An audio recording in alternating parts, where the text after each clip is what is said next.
Hey guys, welcome to this week's podcast. I have the news and Q&As as usual, plus a new section later on that I'd like to try out. So let's just jump right in and get it started. First up, Voltar just posted another repair video where he took a SNES Mini from eBay and demonstrated how to fix some of the bad mod work and remove hot glue, which was actually something he'd posted on Twitter a while back, but trying to find that in the Twitter feed is pretty impossible, so I'm glad he chronicled it in an actual YouTube video this time. And I really like these repair videos, not because I think it's fun to showcase bad mod work. I really don't. It's because I really like the repair tips. So, things on how to desolder from a multi-out we could all figure out, but the whole, how to remove hot glue properly so you don't risk pulling up a trace or anything, the better way to run wires so there's less chance of interference. I really like that, and I really feel like it's tips like that that help people who are starting out modding. So if you guys are into this stuff at all, definitely give it a watch, and especially the part about the proper way to remove hot glue, because if you just rip it out, it could either be a mess or you might even actually damage traces. Next, Ass Consoles posted a picture of what the manufacturing process is going to look like for his GCVideo X, and he showed a picture with a part that shows how the different pins are getting shaped and then stamped, which I always love stuff like this. It's almost like that show, How Is It Made, on the Science Channel. I like to see things as they're being created, but he's making progress on it. He should get first prototypes relatively soon, and then of course those have to be fit and function tested, and then once those are approved and everything goes through, then the final round of the first round of real production will hit. So I spoke to him. It looks like his house wasn't damaged too badly in the hurricane. So happy for him and his family. Also happy for all of us nerds that are looking forward to getting the GCVideo X. Doesn't look like that's gonna slow anything down at all. So progress is slow but steady. But it looks like we'll be getting the GCVideo X sooner rather than later at this point. Next, Saint from RetroHQ just posted another video about the JagSD, and this one actually shows it in action and shows it booting a game, so hopefully we're not too far away from pre-orders being opened up for that. Wolfenstein 2, the new Colossus, is coming to the Nintendo Switch next year, and I just thought it's cool because it's a throwback. I do love the original Wolfenstein, but I actually wanted to ask you guys, I've never played the newer Wolfenstein games. The original was such an iconic game because it was one of the first-person shooters, and the whole premise of it was dark and cool. And do any of the new ones hold up to that, or is it just lost in the other first-person shooters that are out there these days? And I don't mean that as an insult, it's just an honest question. Is it still as unique and awesome as the original, or does it just feel like a decent game? But let me know down in the comments. The Switch voice chat app was just updated, and it included a few bug fixes as well as one pretty big fix where if your phone goes to sleep, you won't get your chat and your game cut off, which seems pretty asinine that they launched it like that anyway, but I've never tried it, so if anybody is using the Switch voice app, it seems like a worthy upgrade. I'm not sure if this next one's true or not, so take this with a grain of salt, but a few pictures of supposed Sega Saturn prototypes have surfaced online, and I personally haven't seen either of them before, although supposedly the second and smaller one has been floating around for a while. And you never know if things like this are hoaxes or if they really were prototypes, but it certainly is plausible that they were, because Sega definitely tried a whole bunch of different designs across the years for especially the Saturn, and I think the old Neptune design pictures were floating around. So if it's real, it's kind of a neat thing, and I hope somebody actually gets their hands on one to try. And if not, then I guess I got fooled, and I'm sorry. 8BitDo just released an updated firmware for all of their controllers that reduces the lag when playing with the Nintendo Switch, and I updated and tried playing Sonic Mania with it, and it seemed fine. It was a little strange playing Sonic with a SNES controller, so hopefully they come out with the Genesis one someday, but overall it seemed okay. It certainly didn't seem any better or worse than the regular Switch controller, so if anybody is using one of these, definitely seems like a smart thing to update, especially when the company themselves said that they've been working on an improved lag. And speaking of 8-Bit Do, their SNES 30 Pro controller is just up for pre-order on Amazon for $50.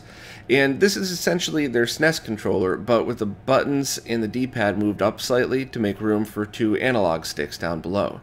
And it looks like it would be pretty cool. It looks like it would be just as comfortable as the regular SNES controller, but I'm really looking forward to trying it myself, just to see, do moving the buttons and the D-pad just that little bit change the way it feels. And overall, I mean, $50 for a replacement Switch controller when the Switch Pro controllers themselves are more expensive seems like a great deal. So when it's released, I'll definitely give it a try and let everybody know what I think. Woozle is continuing to make progress on his Game Boy Advance HDMI board, and it looks like he added even more menu options for different color palettes and stuff, as well as support for the retro receiver. So that's the SNES Bluetooth receiver that allows you to play the SNES 30 controller or pretty much any Bluetooth controller on a SNES, and now his HDMI kit. So anytime there's any major updates, I'll definitely keep everyone posted, and hopefully we'll be able to buy this thing pretty soon. It looks like there's another update to the VeriSNES project. Another long video was posted showing it in action and describing some of the things that he's been working on, and it's looking great, and I really hope that we're able to find some way to purchase it soon. I'm not really sure how. I haven't spoken to him in a while, so hopefully he's been thinking about it and trying to figure out the best way to go about releasing it to the public. But I would very, very happily pay a pretty penny for an FPGA SNES that's fully accurate and outputs HDMI. So I'll keep everybody posted as soon as there's any solid news. It looks like the OSSC version 1.6 is starting to ship. I guess a bunch of people have gotten ship notifications already, and I haven't gotten mine, but hopefully I'll be able to get my hands on one pretty soon and do a quick review. I'd already done extensive testing on the original open source scan converter, but just having the HDMI output and some of the extra audio options would definitely be a help. So, I'm looking forward to getting mine, and I'll do a video as soon as it gets in. Citrus 3000 PSI has just uploaded a video showing his Wii HDMI board in progress, and I'm really excited for this because there's just a great library of Wii games that I personally would prefer to play on a flat screen, which I know is a little crazy coming from me, and especially because I have that big ass D32 sitting behind me. But I think in my personal opinion, there's not a right or wrong on this, the games with a more modern feel look a little better and feel a little better on a big flat screen, whereas the games with more of a retro feel would be better to play on a CRT. That's just my opinion though. There's no right or wrong way to do it, and either way I'm excited to try it out when it's finally released. Dan also just showed a picture of his external GCVideo solution using a 3D printed connector designed by Greg Collins, and this is the one where the pins have their each individual settings inside of them and fit snugly inside the actual GameCube port. So, lots of great progress coming from Dan. I can't wait to see a lot of these things in action, and, anytime there's more options for anything, everybody wins. So, great work. The game Hive Jump is finally getting a release on the Wii U September 28th. And it's very strange to talk about Wii U release dates now because I assumed that was long dead since the Switch was released, but I guess there's still new stuff coming out for it. And as far as the Hive Jump project, I actually thought that it pretty much died out until I realized I just wasn't getting email updates. They've actually posted regular updates for people, and for whatever reason they just stopped coming to my inbox. So sorry if I missed any other Hive Jump news, but anybody that wants it, September 28th on the Wii U. Pre-orders are now live for the physical release of the Wonder Boy the Dragon's Trap Switch version. It's $34 from PlayAsia, and it supposedly ships November 23rd. So I'm pretty excited because I had actually bought Ray Commend's copy of Wonder Boy for the PS4, but I'm probably going to sell that and get this instead just because I'd rather have the Switch version. I think that's pretty cool. So yeah, anybody that's interested, just pre-order from PlayAsia, and it should arrive sometime in November or December. Sega Sonic Fan has posted 2 new PCBs for sale, and while I haven't tested them at all, they looked cool enough to report, so I figured I'd let you guys know and maybe you'd be interested. But the first is a converter that allows you to use a Genesis controller on a Master System and add the start button, which requires an internal modification as well as this. And then the next is another multi-use board that does things like overclocking and region switching, I believe. So anybody that's a Master System fan that's looking for some cool hardware upgrades, maybe give these a shot and let me know if they work for you. Hackers have been going through the Nintendo Switch and seem to have found a ROM of Nintendo Golf in there.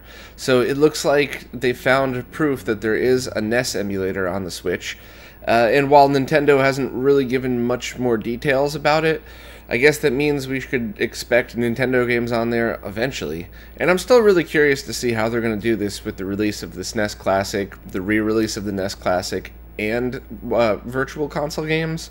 I'm wondering if they're going to interfere with each other at all, and if Nintendo is trying to do anything marketing-wise to combat that. So at least the hackers know it's in there, and maybe we'll eventually see some.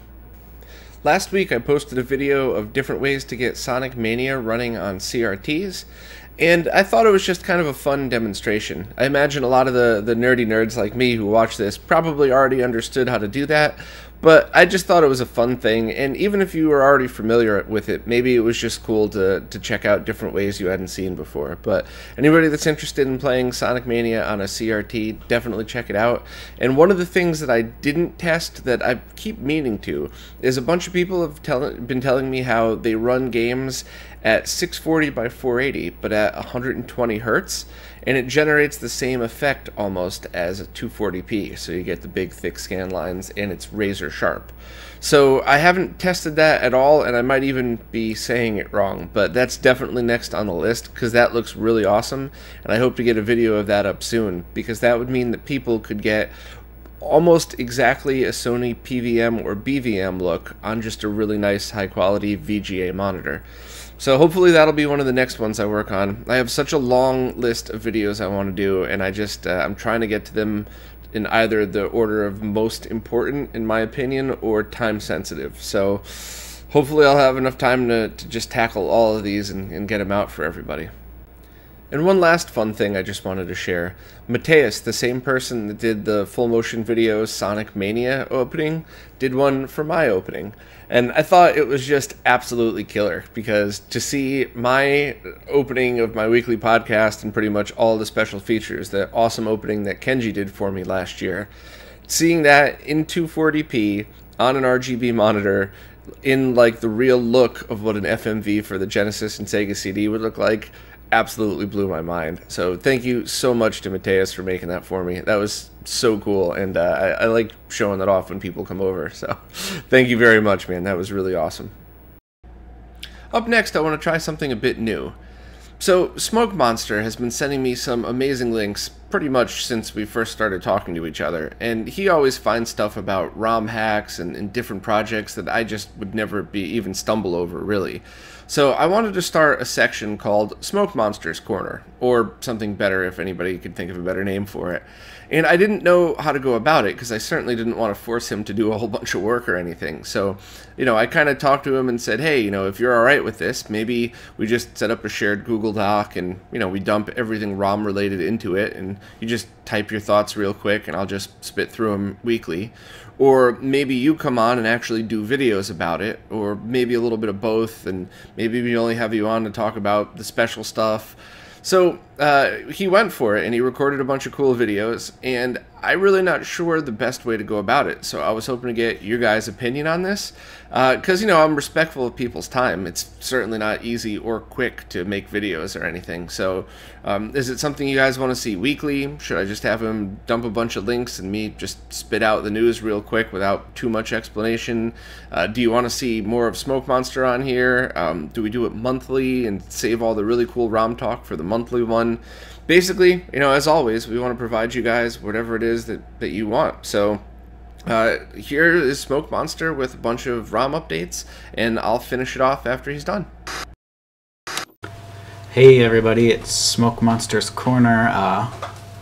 Bob asked me to do this little segment, probably because he got so sick of my getting so many emails from me with news updates. He asked me just to cover everything. So here I am, and I apologize for any background music today. It's raining here in Brazil, as maybe you can see. but I'll do my best to get through some of the cool stuff that's been going on lately, and let us know below in the comments if you want to see this keep going or not. Otherwise I can just keep sending some updates and have Bob go through them at the end of the weekly news, but here we go. Okay, so first up is Project Peacock, which is something I've been thinking about for a couple years now, and I spent the last month finishing it up.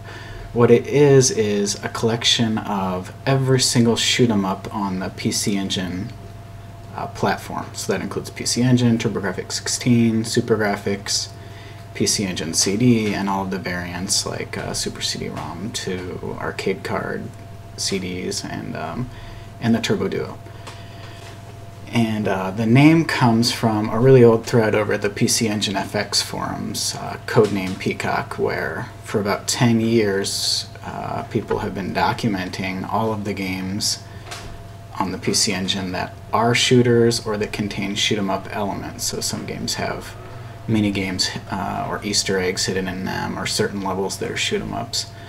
But I released that over at the EP forums, and I can't put a direct link, but it should be pretty easy to find. And maybe I'll pull it up now. I've got it here on my Turbo Express, the PC Engine and TurboGrafx 16 stuff. The CD stuff is about 25.7 gigabytes of CDs.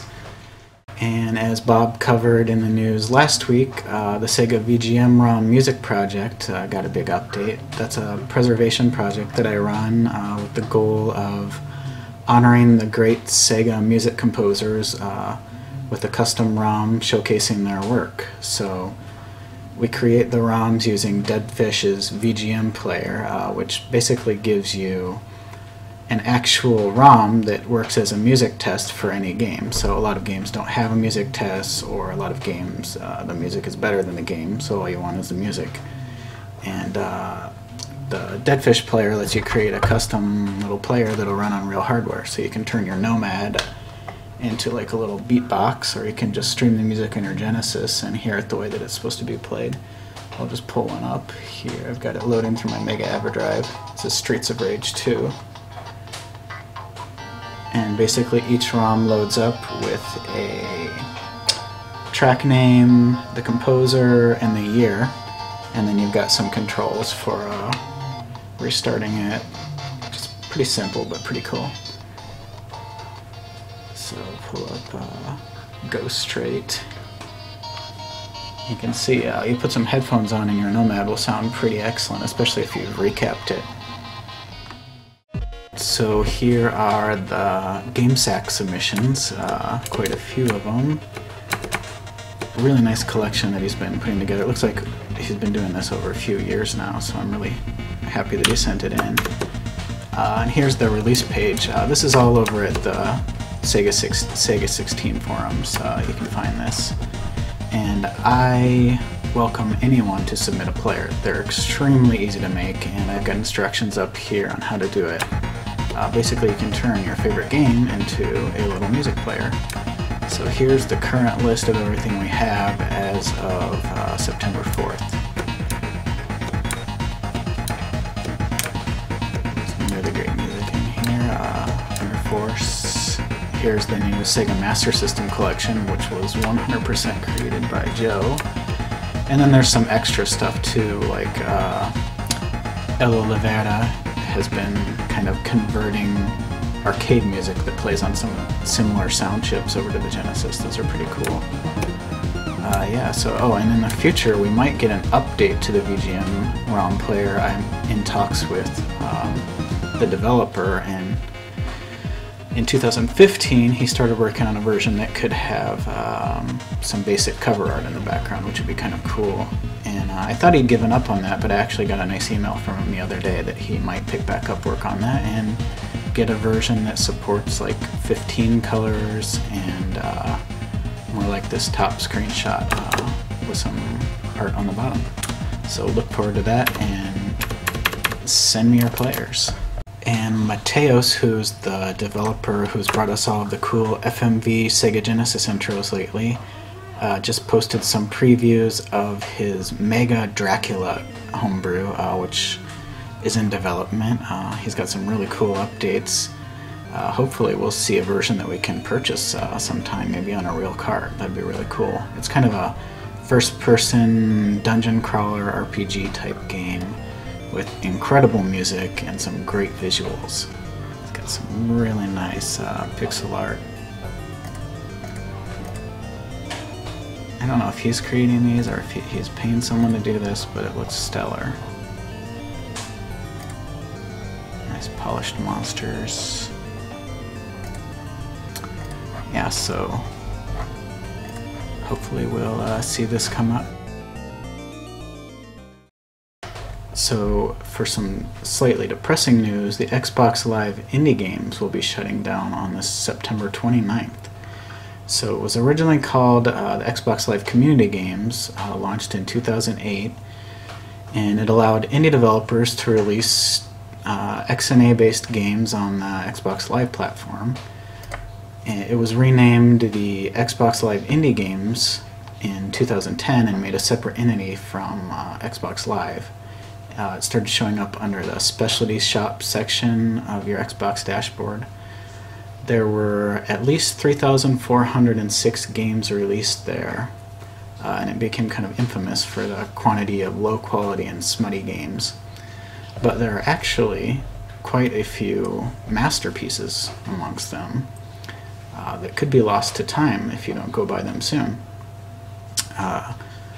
I'll go through a list of some of my favorite games that I recommend. Aeternum, Bad Caterpillar, Beat Hazard and Beat Hazard Ultra, Crescendo Symphony, Death Goat, Escape Goat, Explosion Aid, Every Other Shooter, Fist Puncher, Heavy Recoil, Hypership Out of Control, Hypership Still Out of Control, Mega Shooter 11, Platformance Castle Pain and Platformance Castle Temple Death, Revolver 360, Saison Renda, Shoot Shimi, Slick, Snops Attack Zombie Defense, Space Giraffe, Squid Yes, Not So Octopus, Wizorb, and the incredible Shoot One Up. Many of these games are exclusive to Xbox Live Indie Games, and the images that I showed are there are all custom covers that I've made for the Unity service, which you can access through Aurora if you have a modified Xbox 360. I've actually put up 347 covers there through the years, mostly for indie games that had either missing covers or really low-res covers, which is another thing that the indie games platform is famous for. The covers don't really make you want to play the games at all, and they don't show much of the game art on the back of them or anything like that. But most of the games cost about $1 to $2, so you need to go scramble and buy them before it's too late. So I've started a thread over at the Shmups forum asking people to list all of the shoot-em-ups on the Xbox Live Indie Games platform so that we can hopefully get these all purchased before it closes.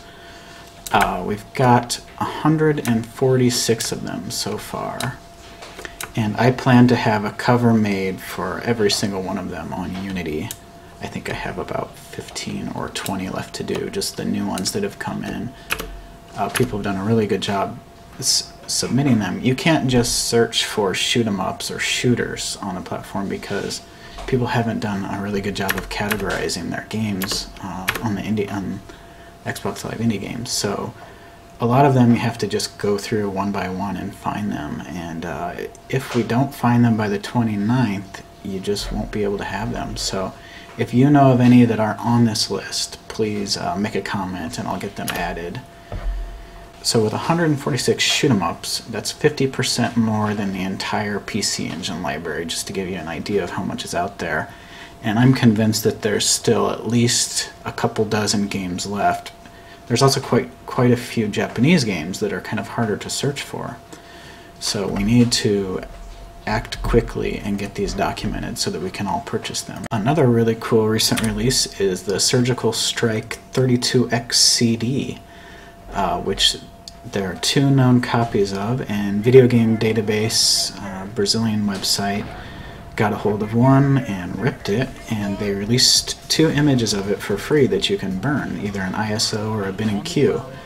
And since there's no protection on the Sega CD, you can just burn that to a CD and try it for yourself. They're also selling what looks like a really nice reissue of it for 60 bucks, which isn't bad at all. And they put up a video showing how great it looks on YouTube. Definitely something cool to check out. So last week Bob teased the new Sega Saturn Rhea and Phoebe pack by Rhythmodor, which has basically an entire set for the US Saturn converted to a format that will just work on the Rhea or Phoebe.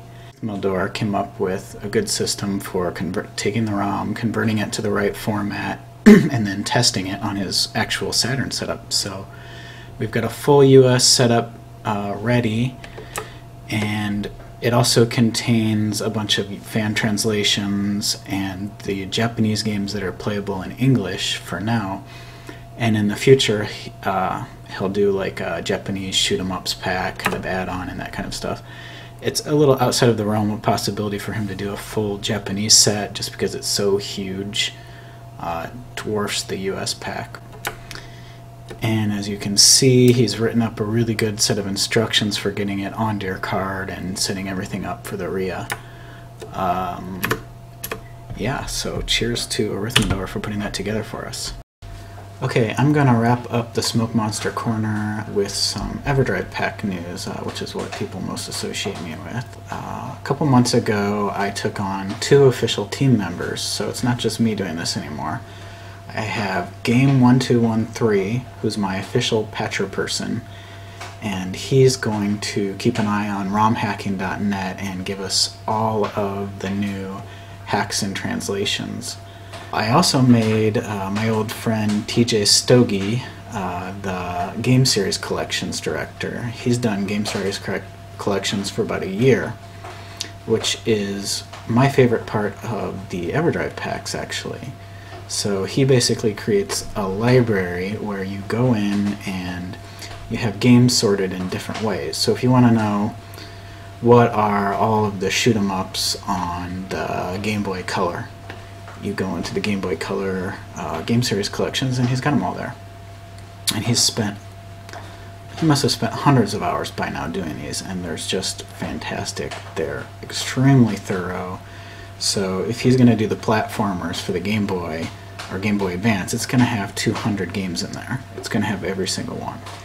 He does really good research. He also released recently a huge Game Boy Color collections. That was a couple weeks ago, along with Game Boy Advance. These were major projects that he spent months on, so we're really lucky to have him releasing these. They keep everything fresh, organized, and they make browsing the Everdrive libraries, which have thousands of games in them, they make it way easier, because if you don't know the game you're looking for, if you just want to play a platformer right now, or you want to look for a new platformer or a new puzzle game, you know, a new vertical scrolling shoot 'em up or horizontal, he has them all separated, and you can just go in and start playing around. My knowledge of these platforms has increased tenfold since I started using his collection, so it's a really good way to get to know a library that you're not completely familiar with. TJ Stogie has also he recently launched the Everdrive Game Gear collections, and he did 2 really big updates recently. One was the Super Everdrive collections and SD2 SNES, and the Mega Everdrive. And the Mega Everdrive update is in preparation for my version 6.0, which is going to be released on Halloween night. I did last week a huge Everdrive GBA and Easy Flash 4 update to get it up to 2.1, and that was to just commemorate the fact that TJ Stogie released a Game Series collection for it. So that's all for this week, and thanks a lot to Bob for giving me the opportunity to to hog some time at the end of his weekly news. I love his news, and it's cool to be a part of this. So, and go back his Indiegogo campaign now. I did it, and so should you, and you should go tell everyone you know to do it. And if you're a YouTuber, post some videos for him, because this will benefit you in the long run. He's going to have information about video capture, RGB, you know, all of these kind of things that you're interested in. So please support him, and I'm really looking forward to that. Of course, I'm going to be on the forums, so yeah, you can go bother me there if you want. So take care. And there was just a few more that came in after Smokemonster did his videos. First is Castlevania Symphony of the Night for the PlayStation has what they're calling a quality hack, which seems like some of the other quality improvement hacks that I've seen for other games, where there's nothing that changes the core gameplay. It's just things that improve on little annoyances that people have found over the years. Like, I played all of the Link's Awakening with all of the quality patches applied, and I absolutely loved it. So this has the same thing, and it really just looks like something I would like to try when I play through the game, because many improvements, like updated the tile maps of all locations to increase the visible area, unlocked and finalized rooms under the hatch. So, you know, little things that seemed like they made sense to me. And thanks to M-Toad for passing the link. A new Donkey Kong Country hack was just released. It's called Donkey Kong Country Kremling's Revenge Remodel. So I guess the original Revenge was out in 2012, and this one just improves on the base work and has new graphics on every level, new design for some, and a bunch of other cool features. So it's been a while since I've played through any Donkey Kong Country game, so I might want to just give this one a try. It seems pretty cool. The fan hack Goldfinger 64, a GoldenEye ROM hack, was just released, and I guess this is one that's people have been talking about for a while. I think a lot of work went into this, and it's, you know, kind of been talked about, but now it's finally released. So if you have an N64 ROM cart and you like GoldenEye, it seems like a worthy thing to try out. Okay, on to the Q&As. First up, Pablo Romero asked, what can you do about flickering on 480i only games? One solution would be an upscaler to convert to 480p and use an LCD, but is there anything you could do on a consumer CRT? So I've found that sometimes you could use an Extron RXI box and flip the switch, and it doesn't quite deinterlace it, but it almost makes it look 240p. And I mean, it's not bad, it's not a huge difference, but as far as on CRTs go, I really don't think there's an easy way to do that. I think you could probably try to use an upscaler to make it 480p, but then you'd obviously have to have a CRT that was compatible with it. But overall, on CRTs, you know, you're pretty much stuck with 480i as is.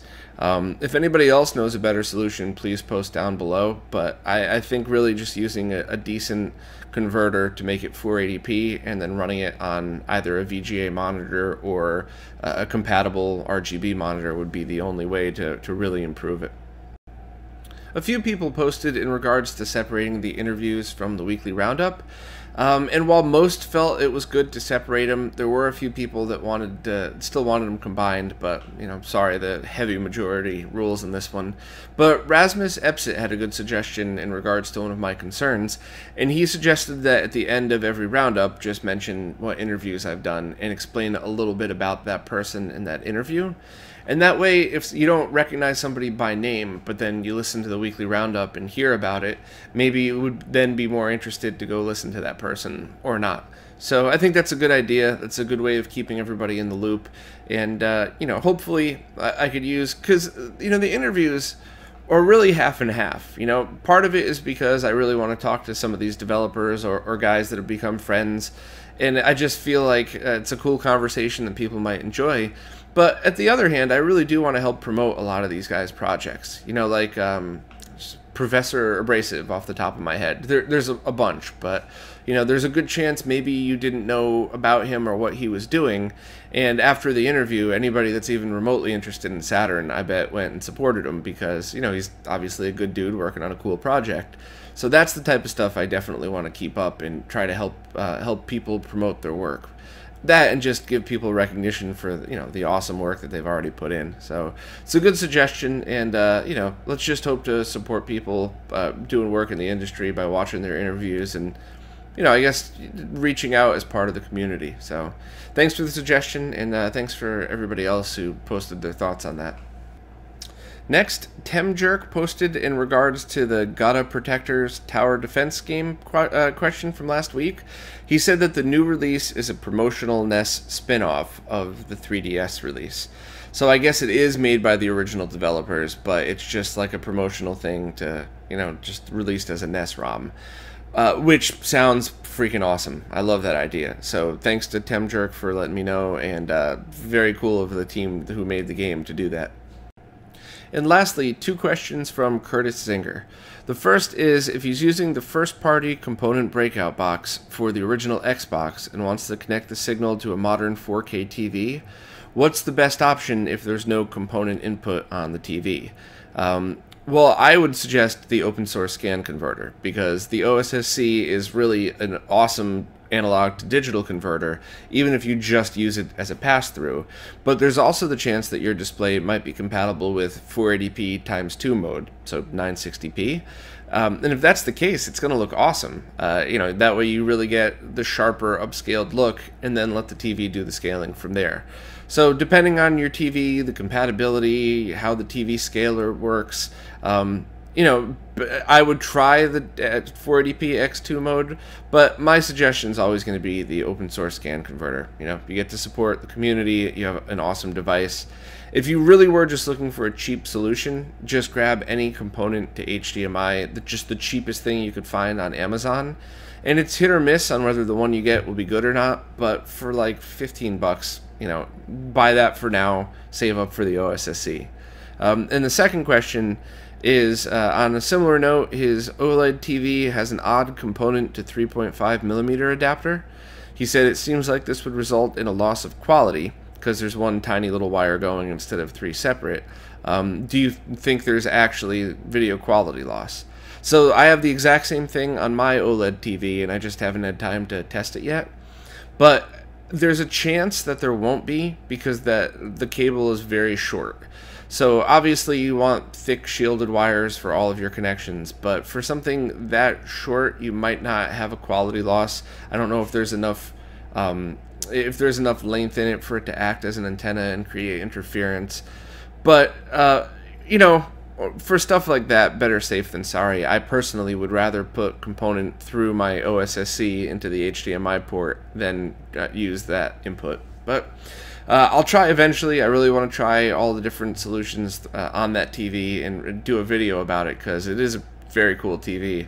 But great questions, and I hope I answered them pretty decently. Alright, well, that about sums it up for this week. Really looking forward to see what you guys think about this. What about Smokemonster's Corner? Do you want that every week? How do you want it done? What's your thoughts on everything else? I always love reading the comments from you guys, and you know, I'm just going to try to keep this up and try to make this better and evolve the weekly podcast with what the community is looking for, really. So, you know, post your thoughts down below. I'm looking forward to reading them, and I'll see you guys next time.